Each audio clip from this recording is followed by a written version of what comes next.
Hey everyone, welcome back to the Investor for Life channel.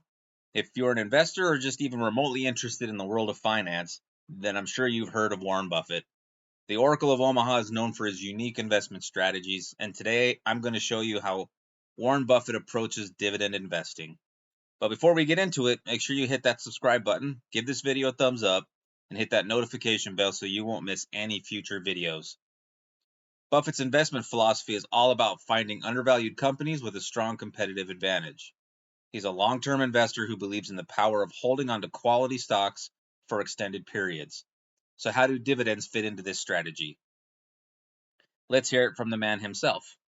The answer is I do believe in dividends in a great many situations, including many of the ones companies in which we own stock. Over the years, Warren Buffett has had several dividend-paying stocks in his portfolio.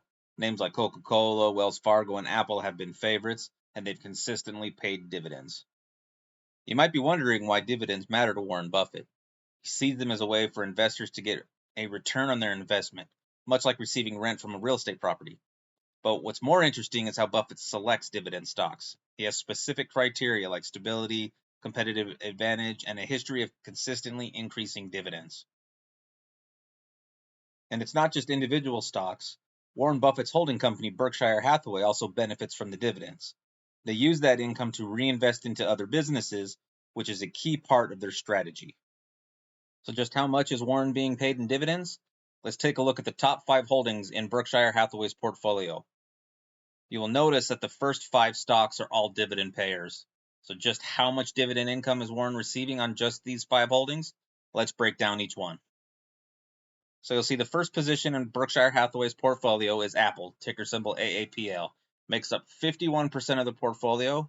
He owns 915.56 million shares with a value of $177.59 billion. So currently, Berkshire Hathaway or Warren Buffett is expected to make $878,937,967 roughly per year just on Apple dividends. His second largest holding is Bank of America, ticker symbol BAC. It takes up 8.51% of the portfolio. He owns 1.03 billion shares valued at $29.63 billion. So that would equal roughly $991,537,926 in Bank of America dividends yearly. The third largest holding is American Express, ticker symbol AXP. This takes 7.59% of the portfolio.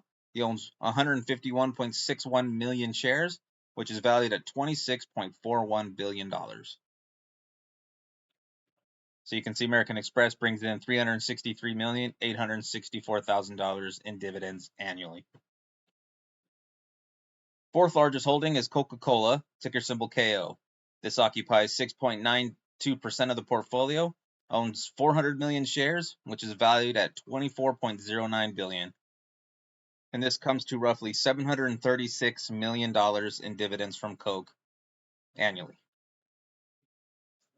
And the fifth largest holding in Berkshire Hathaway's portfolio is the Chevron Corporation, ticker symbol CVX. It takes up 5.56% of the portfolio, with 123.12 million shares owned and valued at $19.37 billion. And you can see that Chevron brings in $743,645,525 in dividends annually. So just how much did Warren Buffett make in dividends off those top 5 holdings in his portfolio? So projected for this year, he's going to make $3,713,985,418 roughly in dividends from those 5 stocks this year. Of course, no strategy is perfect. Although many would argue that it is perfect after seeing the results, some critics argue that Buffett sometimes prefers share buybacks over dividends.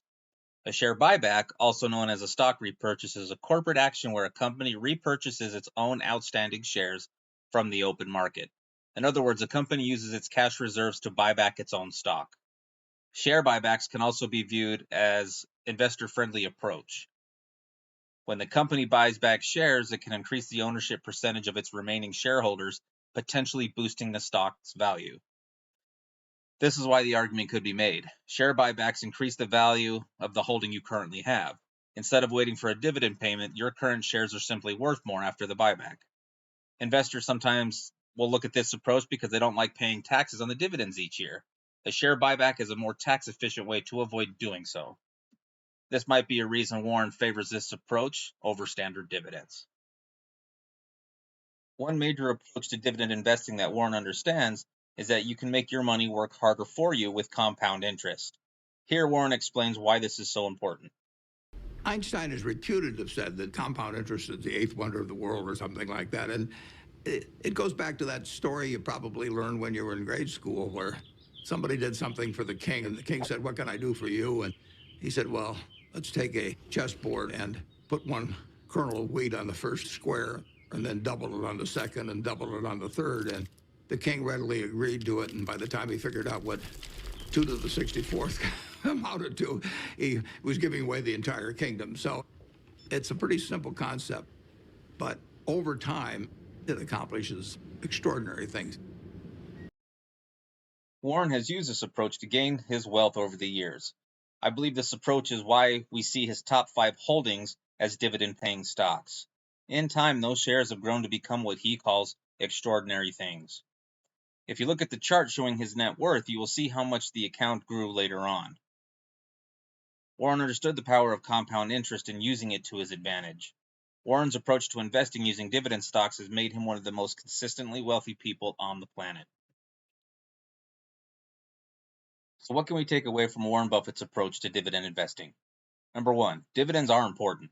As Warren has said, he does believe in dividends.